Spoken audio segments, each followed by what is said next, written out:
seem to be crazed from what I could see, but he was fairly methodical. So by the time you saw the shooting happening, perhaps he had already shot the congressman and one of the aides, and then you saw the Capitol Police engage? I'm extrapolating a little bit here from what I've seen on the news. They have the news on inside the YMCA.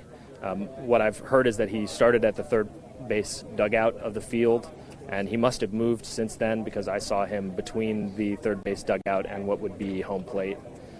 So presumably some time had passed. I don't know how much.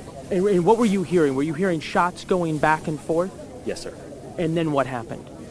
Well, at one point a bullet came into the YMCA, passed through several panes of glass and landed in the pool area. Another bullet lodged inside between two panes of glass on the front of the building. And after some time, the suspect was subdued. I didn't see him get subdued. I didn't see him get shot, but I did see him being handcuffed, and I saw EMTs rushing to where he was. So you saw EMTs rushing to him. Did you see EMTs rushing to the other victims, the congressman and the Capitol Police officers? I didn't.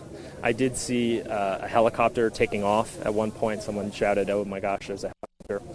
And I looked out and was able to see that. I don't know if that was a medevac helicopter or anything like that. Describe the timeline for us. 7:09 is when the police said they got the first 911 call. How long from when you first heard gunshots to when it ended to when the helicopter arrived? I would say that the gunshots that I heard lasted between 1 and 2 minutes. The helicopter was perhaps 5 minutes after the gunshots started.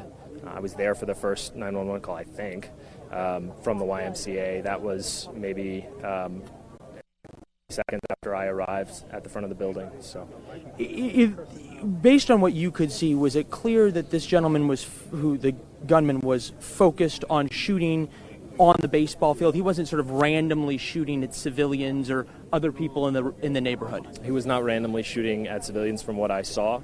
He seemed to me to be focused on shooting at the, I assume, Capitol Police officers who were behind a black SUV exchanging fire with him. He did not seem to be focused on And could you see the Capitol Police officers? I could see some black SUV. I believe them to be Capitol Police officers. And describe for me what they were doing. They were they were exchanging fire? I saw two people. One was shooting a handgun over the engine block of the SUV. The other was lying on the ground behind the SUV. I could see him or her between the two wheels of the SUV. And were they shooting as well? They were not. They were lying on the ground. Okay. And you stayed inside the YMCA. Were you standing the whole time? Were you looking out the window? Did you move away and get on the ground? I moved myself and everyone else who was in the immediate area away from the windows and behind some cover, some cinder block walls that the YMCA is built of. And I was not lying down on the ground as perhaps I should have been, or as far away as I probably should have been, but I was crouched. The perpetrator had white hair. Are you thinking he was an older man? Is that what you're saying? I estimate his age between 55 and 65 years old. Not that far. And could you just about right there. spell your name for everybody? Owen Britton, OwenBritton. Owen, give me a sense in terms of how you saw this man. What struck you most about the suspect? The gun. And describe the gun. Was there one? Was there two? What'd you see? I only saw him with one weapon. It was an AK-47 type weapon, some sort of Kalashnikov. And you say that because just in terms of the look, describe the look. You had that conclusion. It had a curved magazine. AK-47 type weapons have a fairly distinctive silhouette, so I'm just basing my statement off recognition of that silhouette. Did you see police take the shooter into custody, Owen? I did. And was he wounded?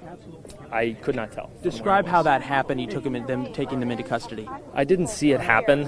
What I saw was him exchanging fire with the officers, and then I was behind cover, and then I later saw him being handcuffed face down on the pavement. He had a knee in his back, and later on I saw EMTs go to where he was. And give me a sense in terms of the way he was moving and firing. Was he changing out magazines? Was it a methodical sort of shoot and move, or was it just fire, fire, fire? I didn't see him change magazines at all. I saw him move from either a dugout or a bleacher area to a wooden structure, which was perhaps 20 feet from those. He seemed to be crouched down. I couldn't go any further than that. How long was he shooting for? Because the police say they were there within 3 minutes. 41. How long